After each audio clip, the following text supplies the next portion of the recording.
முதல் நாள் தியானத்திற்காக நான் தெரிந்து கொண்ட வேத வசனம் 1 பேதுரு 4ஆம் அதிகாரம் 8ஆம் வசனம். 1 பேதுரு 4ஆம் அதிகாரம் 8ஆம் வசனம். எல்லாவற்றிற்கும் மேலாக ஒருவரில் ஒருவர் ஊக்கமான அன்புள்ளவர்களாய் இருங்கள், அன்பு திரளான பாவங்களை மூடும் என்று சொல்லி இந்த வேத வசனத்தில் நாம் பார்க்கிறோம். அன்பு திரளான பாவங்களை மூடும்.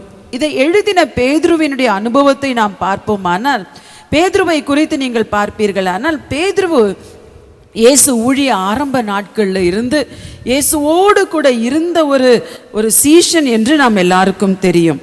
இந்த பேதுரு எழுதுகிற இந்த வார்த்தையை நாம் பார்ப்போம். ஆனால் அவர் இந்த வசனத்தின் பின்பகுதி சொல்லுகிறது, அன்பு திரளான பாவங்களை மூடும் என்று சொல்லி.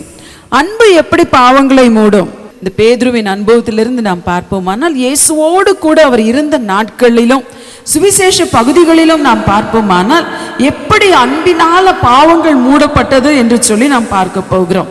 அதற்கு ஆதாரமாக நாம் வேதத்தை தியானித்து பார்ப்போமானால் லூக்கா சுவிசேஷம் 7ஆம் அதிகாரத்தில் நாம் பார்க்கிறோம். 36 50 வசனங்கள் வரை நாம் பார்ப்போமானால், ஒரு நாள் இயேசு சீமோன் என்ற பரிசேயனுடைய வீட்டில் அவர் விருந்துக்கு அழைக்கப்பட்டிருந்தார் என்று சொல்லி நம்ம பார்க்கிறோம். விருந்துக்கு சென்ற இயேசு அந்த விருந்து வீட்டில் உட்கார்ந்து இருக்கும் பொழுது அங்கு பார்க்கிறோம் ஒரு ஸ்திரீ, வேதத்தில் சொல்லப்பட்டிருக்கிறது பாவியான ஒரு ஸ்திரீ என்று சொல்லி. அந்த பாவியான ஸ்திரீ இயேசுவுக்கு பின்னதாக வந்து நின்று அவருடைய பாதங்களுக்கு தன்னுடைய கண்ணீரினால் அவருடைய பாதங்களை கழுவி அந்த பாதங்களை முத்தமிட்டு தன் தலைமயிரினால் அந்த பாதங்களை துடைத்து அவள் இன்னும் தன் கையில கொண்டு வந்திருந்த அந்த பரிமள தைலத்தை அந்த பாதங்களுக்கு பூசி அவள் அபிஷேகம் பண்ணினாள் என்று சொல்லி நம்ம பார்க்கிறோம். இதை பார்த்து கொண்டிருந்த அழைத்த சீமோன் தன்னுடைய இருதயத்தில் எண்ணிக்கொண்டிருக்கிறார், இவள் ஒரு பாவியான ஸ்திரீயே, இவள் பாவியான ஸ்திரீ என்று இவர் தீர்க்கதரிசி, ஆனால் இவருக்கு தெரியாதா என்று சொல்லி இயேசுவையும் அந்த ஸ்திரீயையும் குறித்து அவனுடைய யோசனைகள் இருக்கிறதாக நம்ம பார்க்கிறோம். அவனுடைய யோசனை அறிந்த இயேசு அந்த சீமோனோடு பேசுகிற காரியங்களை தான் இங்கு நம்ம பார்த்து கொண்டு இருக்கிறோம்.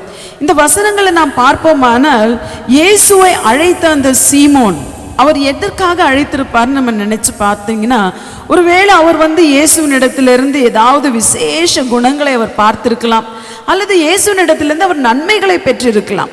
ஆனால் இவனுடைய சிந்தனையை அறிந்த இயேசு அவனோடு பேசும் பொழுது அந்த ஸ்திரீயினுடைய அன்பையும் அவனுடைய அன்பையும் கூட அவர் கம்பேர் பண்ணி பேசுகிறதாக நம்ம பார்க்கிறோம். அவர் முதலாவது அவர் சொல்லுகிறார், அந்த விருந்து வீட்டில் அவருக்கு கொடுக்கப்பட்டிருந்த உபசரிப்பு எப்படிப்பட்டது. இதை குறித்து வேத சரித்திரத்தில் நான் வாசித்து பார்த்து கொண்டிருந்தேன். அதாவது யூதருடைய சம்பிரதாயங்கள் என்ன, யூதர்கள் என்ன செய்வார்கள், யாரையாவது அவர்கள் வீட்டுக்கு அழைத்தால் முதலாவது அவர்கள் என்ன செய்வார்களா, அவர்களுடைய கால்களை கழுவுவதற்கு அவர்கள் தண்ணீர் கொடுக்க வேண்டுமா. ஆகியால் தான் நாம் பார்க்கிறோம், இயேசு கூட முதலாவது அற்புதத்தை செய்த கானான் வீட்டில் நாம் பார்க்கும் பொழுது அந்த வீட்டிலும் கூட நாம் பார்க்கிறோம் 6 கற்சாடிகள் இருந்ததாக சொல்லப்பட்டிருக்கிறது. அந்த 6 கற்சாடிகள் எதற்கா, சுத்திகரிப்புக்காக வைக்கப்பட்ட தண்ணீர் என்று சொல்லி நம்ம பார்க்கிறோம். இன்னும் நம்ம பார்க்கிறோம், இயேசுவும் கூட அந்த சீஷர்களுக்கு அவருடைய கால்களை அவர் கழுவினார் என்று சொல்லி நம்ம பார்க்கிறோம். இன்னும் நம்ம பார்க்கிறோம், கழுவி தனக்கு இடத்துல இருந்த அந்த துணியினால் அவருடைய பாதங்களை துடைத்தார் என்று சொல்லி நம்ம பார்க்கிறோம். அதாவது யூதர்களுடைய பாரம்பரியம், ஒருவரை அவர்கள் வீட்டுக்கு அழைக்கும் பொழுது பாத சுத்திகரிப்பு செய்ய வேண்டும், பாதங்களை அவர்கள் கழுவ வேண்டும், அதை துடைக்க வேண்டும், அதை அழைத்தவர் செய்ய வேண்டும், அல்லது அந்த அழைத்தவருடைய வீட்டில் இருக்கிற வேலைக்காரர்கள் அதை செய்ய வேண்டும். ஆனால் இங்கு பார்க்கிறோம், இயேசு சொல்லுகிறார் சீமோனோடு பேசும் பொழுது, சீமோனே, உன் வீட்டிற்கு நான் வந்தேன், நீ என் பாதங்களை கழுவுவதற்கு நீ தண்ணீர் கொடுக்கவில்லை என்று சொல்லுகிறார். இன்னும் அவருடைய எண்ணங்களை அறிந்த இயேசு இன்னும் சீமோனோடு பேசும் பொழுது அவர் சொல்லுகிறார், ஒரு ஊமையை சீமோன் இடத்தில் அவர் சொல்லுகிறார். அவர் என்ன சொல்லுகிறார், ஒரு 2 நபர் இருந்தார்கள், அந்த 2 பேரும் கூட ஒருவனிடத்தில் கடன்பட்டு இருந்தார்கள். அந்த கடன்பட்டவன் ஒருவன் 500 ரூபாயும், நான் இந்திய பணத்தில் சொல்லுகிறேன், ஒருவேளை ஒரு 500 பணம் ஒருவன் கடன்பட்டு இருக்கலாம், இன்னொருவன் 50 கடன்பட்டிருக்கலாம். இவங்க 2 பேருக்கும் கடனை செலுத்துகிறதற்கு நிர்வாகம் இல்லாமல் போய்விட்டது. அதாவது வேலை செய்யவோ சம்பாதிக்கவோ அவங்களுக்கு திறமை இல்லாமல் போனதுனால அந்த எஜமான் என்ன செய்து விட்டானா, அந்த 2 பேருக்கும் 500 கடன்பட்டவனுக்கும் 50 கடன்பட்டவனுக்கும் 2 பேருக்கும் கடனை மன்னித்து விட்டான்.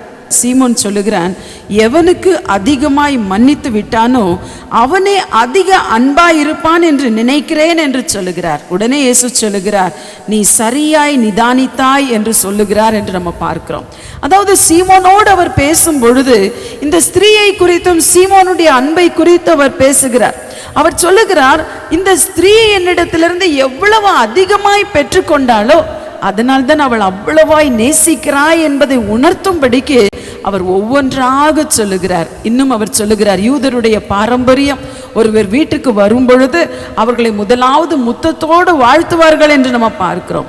இந்த சீமோன் அதை செய்யவில்லை என்று அவர் சுட்டி காட்டி அவர் சொல்லுகிறார், இதோ இந்த ஸ்திரீ இத்தனை ஜனங்கள் இருந்தாலும் அவர்கள் மத்தியில் அவள் வெட்கப்படாதபடிக்கு அவள் நான் வந்ததில் இருந்து என் பாதங்களை ஓயாமல் முத்தம் பண்ணி கொண்டிருக்கிறாள். ஆகிய இவளுக்கு எவ்வளவு அன்பு, உன்னை காட்டில் அவர் அதிகமாய் அன்பு கூர்ந்தாளே என்று சொல்லுகிறார்.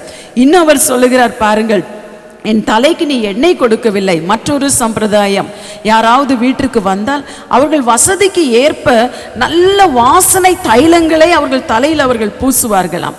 ஆனால் சீமோனின் வீட்டிற்கு இயேசு வந்த பொழுது சீமோன் அவருடைய தலைக்கு எண்ணெய் கொடுக்கவில்லை, எண்ணெய் பூசவில்லை என்று பார்க்கிறோம். ஆனால் இந்த ஸ்திரீ என்ன செய்தால், விலையேற பெற்ற தைலத்தை கொண்டு வந்து இயேசுவின் பாதத்தில் அவள் பூசினதாக நம்ம பார்க்கிறோம்.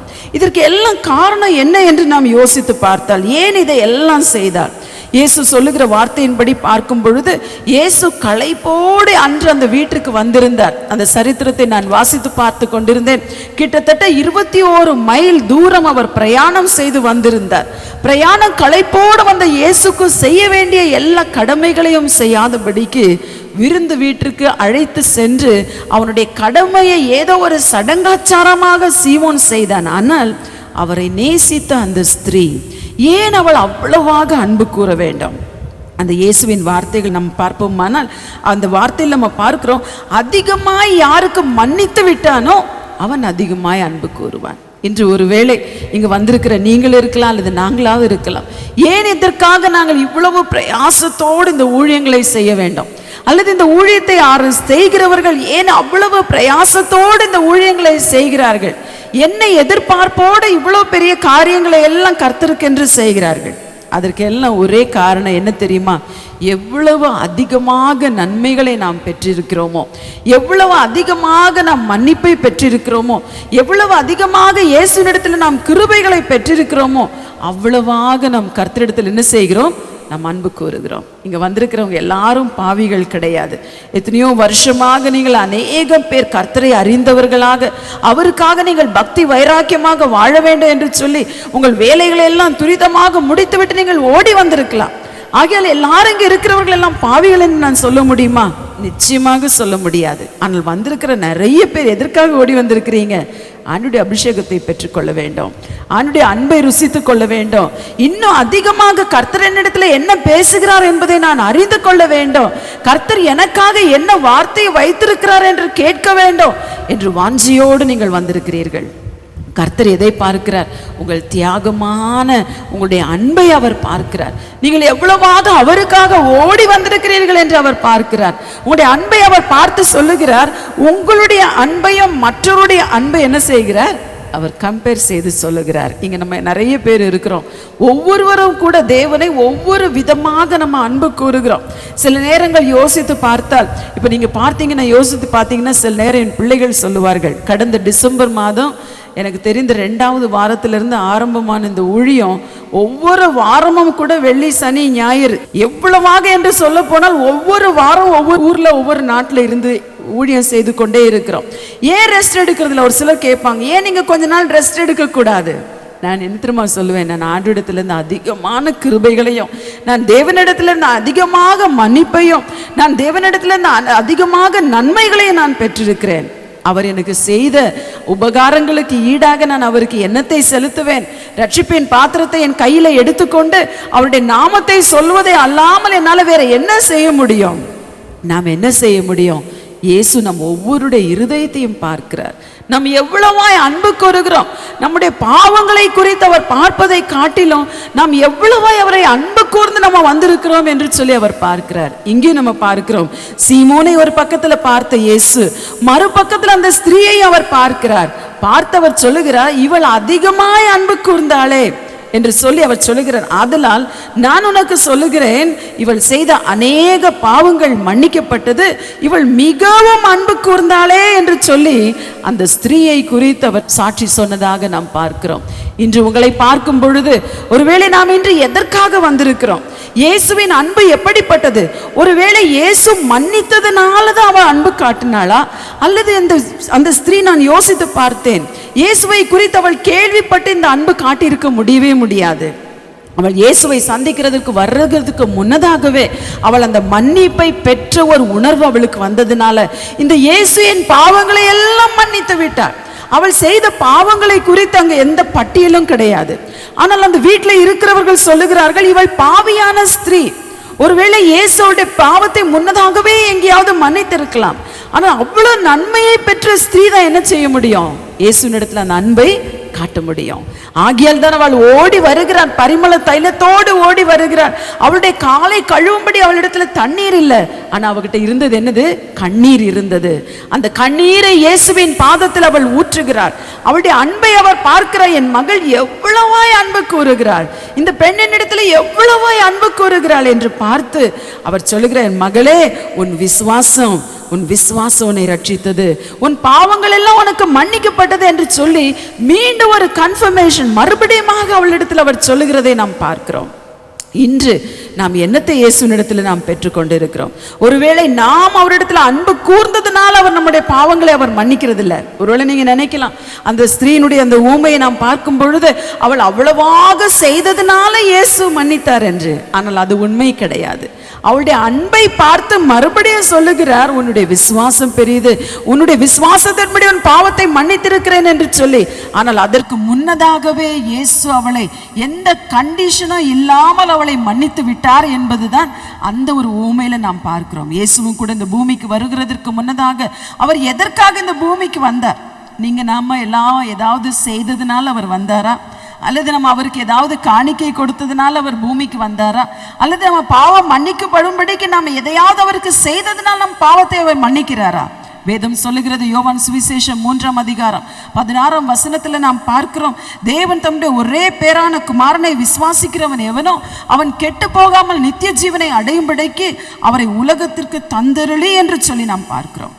அவர் எதற்காக தன்னுடைய குமாரனை கொடுத்தார்? வேத வசனம் சொல்லுகிறது, 1 யோவான் 4ஆம் அதிகாரம் 9-10 நம்ம பார்க்கிறோம், நாம் தேவனிடத்தில் அன்பு கூர்ந்ததினால் அல்ல, அவர் நம்மிடத்தில் அன்பு கூர்ந்து நம்முடைய பாவங்களை நிவர்த்தி செய்கிற கிருபாதார பலியாக தம்முடைய குமாரனை அனுப்பினதினால அன்பு உண்டாயிருக்கிறது என்று சொல்லப்பட்டிருக்கிறது. இந்த வசனத்துல அர்த்தம் என்ன? நம்ம அன்பு கூர்ந்ததுனால அவர் இந்த பூமிக்கு இறங்கி வரல. அவர் என்ன செய்தார்? நாம் அவரை அன்பு கூறுவதற்கு முன்னதாக, நாம் அவருக்காக நாம் ஓடுவதற்கு முன்னதாக, அவருக்காக நாம் எதையாவது செய்வதற்கு முன்பதாக அவர் முன்னதாக எல்லாவற்றையும் செய்து முடித்தார். அவர் இந்த பூமிக்கு நம்மேல் அன்பு கூர்ந்ததினால என்று சொல்லப்பட்டிருக்கிறது. நாம் தேவனிடத்தில் அன்பு கூர்ந்ததினால் அல்ல, அவர் நம்மிடத்தில் அன்பு கூர்ந்து என்று சொல்லி பார்க்கிறோம். அவர் அன்பு கூர்ந்து என்ன செய்தார்? யோவான் சுவிசேஷம் 15ஆம் அதிகாரம் 13ஆம் வசனம் சொல்லுகிறது, தன் ஜீவனை கொடுக்கிற அன்பிலும் அதிகமான அன்பு ஒருவரிடத்திலும் இல்லை. அன்பு கூர்ந்தா என்ன செய்வாங்க? இந்த பாருங்க, நம்ம யாருக்கு என்ன விலை உயர்ந்த பரிசோ அல்லது நம்ம யாருக்கு கொடுப்போம்னு நினைக்கிறீங்க? யாரிடத்துல அதிகமாக அன்பு கூறுகிறோம் அவங்களுக்கு தான். என்னுடைய அன்பு என்னுடைய பிள்ளைகளுக்கு. என்ன 3 பிள்ளைகள் உண்டு. இந்த 3 பிள்ளைகளும் கேட்பாங்க, மம்மி நாங்கள் பாஸ் ஆனால் எங்களுக்கு என்ன வாங்கி தருவீங்க? நான் சில நேரம் அவங்க எதிர்பார்க்கிறத விட இன்னும் விலை உயர்ந்த பொருட்களை அவங்களுக்கு வாங்கி கொடுப்பேன். எதற்காக? அவங்க பாஸ் ஆனதுக்காக கிடையாது. எதுக்காக? நான் அவங்க மேலே அன்பு கூர்ந்ததுனால. இங்க நம்ம பார்க்கிறோம், இந்த வேத வசனம் சொல்லுகிறது, தன் ஜீவனை கொடுக்கிற அன்பிலும் மேலான அன்பு ஒருவனிடத்திலும் இல்லை. எல்லாவற்றையும் மனுஷன் இந்த பூமியில கொடுத்து விடுவார்கள், ஆனால் எதை கொடுக்க முடியாது? ஜீவனை கொடுக்க முடியாது. ஆகியால் தான் யோபு புஸ்தகத்துல நாம் பார்க்கிறோம், யோபுவை சோதிக்கும்படிக்கு பிசாசானவன் அவன் தேவனை தூண்டின பொழுது நாம் பார்க்கிறோம், எல்லாவற்றையும் யோபுனுடைய வாழ்க்கையில் அவன் எடுத்து போட்டான். 10 பிள்ளைகள் மரித்து போனார்கள். அவனுடைய ஆஸ்தி, அவனுடைய ஐஸ்வர்யம், அவனுடைய வீடு, அவனுடைய சொத்து எல்லாவற்றையும் கூட பிசாசு பறித்து விட்டான். அப்போ கர்த்தர் சொல்லுகிறார், இதோ பார், என் மகன் என்னுடைய பக்தன் எவ்வளவு அவன் உத்தமத்துல உண்மையா இருக்கிறான். அதுக்கு பிசாசு என்ன சொல்லுகிறான் தெரியுமா? யோபு 2ஆம் அதிகாரம் 4ஆம் வசனத்துல சாத்தான் சொல்லுகிறான், சாத்தான் கர்த்தருக்கு பிரதியுத்தரமாக தோலுக்கு பதிலாக தோலையும் தன் ஜீவனுக்கு பதிலாக தனக்கு உண்டான எல்லாவற்றையும் மனுஷன் கொடுத்து விடுவான். மனுஷன் என்னெல்லாம் கொடுத்துருவானா?